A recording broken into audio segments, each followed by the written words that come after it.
Togo Info, le Togo à votre portée. Alors le procès s'est véritablement ouvert ce matin, ça a été une très longue séance. Je voudrais d'abord saluer l'arrivée dans ce dossier de deux nouveaux avocats qui étaient assez percutants, Maître Badé et l'homme, et puis Maître Bertrand Achou, qui volontairement, par rapport à la sensibilité du dossier, ont fait le choix de se joindre aux autres avocats, à savoir Maître Amégan et puis Maître Célestin Akouga. Alors, vous avez suivi les débats, et les débats étaient sur des questions de procédure. En fait, mes avocats ont déployé une stratégie qui consiste à faire comprendre aux juges que cette affaire est une affaire assez complexe, et je dirais même compliquée. Et ce n'est pas une affaire de diffamation où il faut venir au tribunal et commencer par dire voilà, j'ai dit ci, voici la preuve, j'ai dit ça, voici la preuve.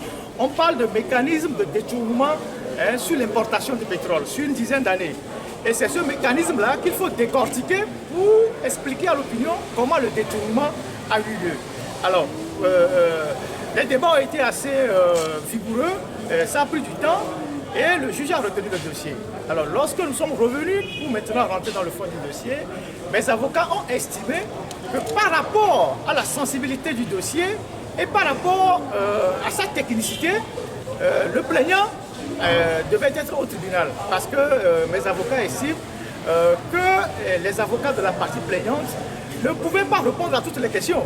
Mais bon, le juge et le procureur n'ont pas voulu accepter cette demande de mes avocats. Du coup, ils ont évoqué des cas de conscience et se sont déconstitués. Voilà comment la chose s'est passée aujourd'hui. Voilà. Est-ce que vous avez jugé bon que le plaignant, Fabrice Adjakri, doit être présent forcément avant que le Tout à fait, parce que si vous voyez le fond de ce dossier, je ne sais pas si beaucoup de journalistes ou les gens ont lu vraiment l'article.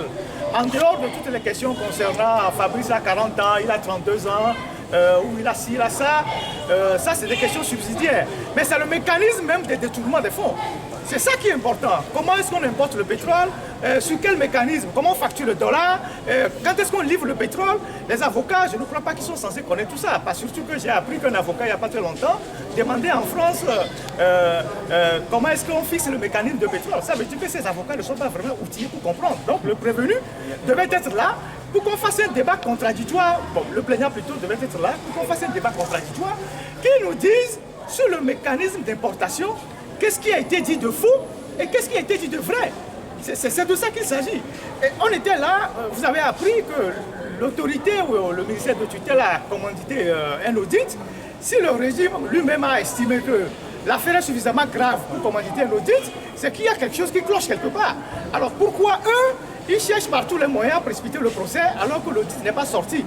Et je vous rappelle que leur client a été écouté par la commission. Et je vous rappelle que la commission d'audit est composée des inspecteurs du Trésor et des inspecteurs des finances qui sont en train d'écouter tous ceux qui sont impliqués dans cette affaire-là afin d'établir la vérité. Et donc, moi je pense que personne n'a peur du procès, comme les avocats sont en train de faire leur cinéma, ou bien personne ne dit qu'on n'a pas de preuves.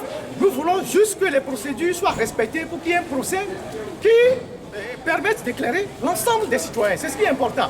Et j'ai trouvé quand même extraordinaire que des avocats qui achètent du carburant au Togo ici viennent nous dire que la Ligue des consommateurs n'a pas le droit de porter plainte. Vous imaginez ça? Des avocats qui dépensent de l'argent pour aller acheter du carburant viennent soutenir devant un tribunal avec des arguments tirés des cheveux que les deux dossiers ne sont pas liés. Si nous sommes des consommateurs et que l'argent, c'est l'argent de nos poches que les gens sont en train de spolier, les consommateurs ont le droit de déposer une plainte. Ça, ce n'est pas dans tous les pays. Et c'est au Togo qu'on entend des avocats, des gens qui disent qu'ils ont étudié le droit, raconter des inepties comme ça devant un tribunal. C'est quand même extraordinaire, vous voyez.